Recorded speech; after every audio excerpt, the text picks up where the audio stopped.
Good morning class. Today we are starting second chapter of snapshot book and the title of the chapter is the address.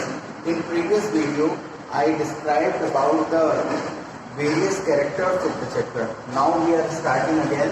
During World War II the Germans invaded Holland where 90% people were Jews.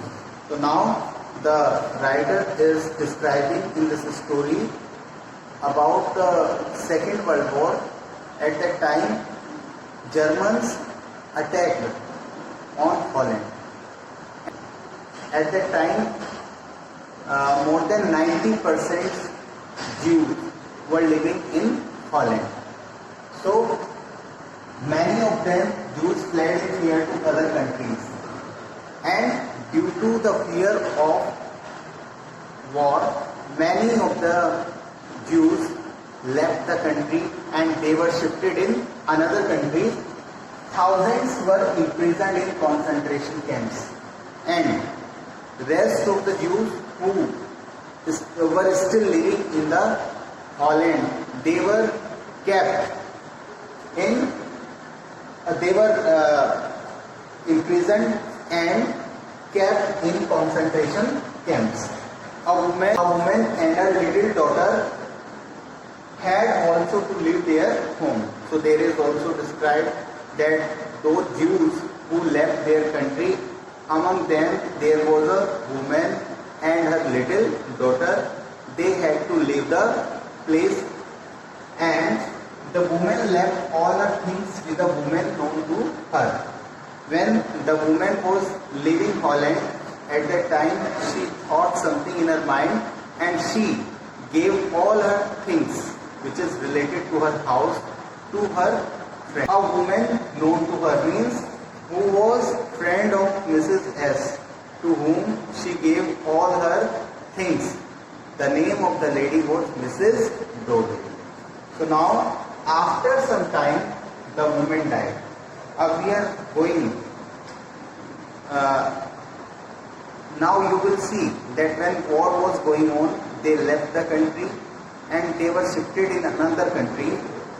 During war, the mother of the narrator was passed away, and after some time the woman died. However, her daughter remembered the place where she used to live with her mother. So now daughter was alone in this world, and she was remembering about those days which she spent with her mother in her old days. And she is also recalling about the house where she was living in Holland. So long after the war, she came to the town where she used to live with her mother.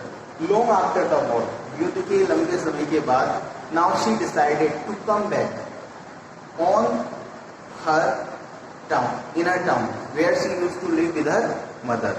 So you will see that the daughter of Mrs. S now coming back in the town, and you will find that what type of behavior is done by Mrs. Dodley with that girl. So you will find, I am telling here address number 46 Marconi Street. This is the address where the daughter of Mrs. S will come back again, where she will meet to Mrs. Dodley. That's why the title of the chapter is The Address. That she went to meet the woman with whom her mother had left all her things. Now, the daughter of Mrs. S decided to come back again at her house where she used to live with her mother. Okay, then she went to meet the woman. Again, she came back to her town where she was living. I told you in the previous video, the address of the house was Marconi Street number 46. But the woman refused to recognize her. But the woman, in previous video I also described that Mrs. Dodley was a cunning lady, and she denied to identify, or she refused to recognize the daughter of Mrs. S because she did not want to return the things she had taken, because it was the wish or it was bad intention of Mrs. Dorling that she does not want to return all the things which was taken by her from to Mrs. S. In this story, the daughter describes how she felt during that visit and later on another visit. So now in this story, you will find that the daughter of Mrs. S is describing about her visit. Then when she visited her old house, so how did she feel there? And later on another visit, where initially you will find when Mrs. Dorling refused to recognize her, she thought that this is wrong address, I came to wrong house, but later she came to know that this is right house. She went away from there. After some time or after some days, she came back again to the house of Mrs. Dorling, and she at that time Mrs. Dorling was not at her house. She was received by the daughter of Mrs. Dorling, and then she looked everything which was arranged in her house in a tasteless way. At last she decided to leave the house. At last she decided to forget the address. So this is given in this story.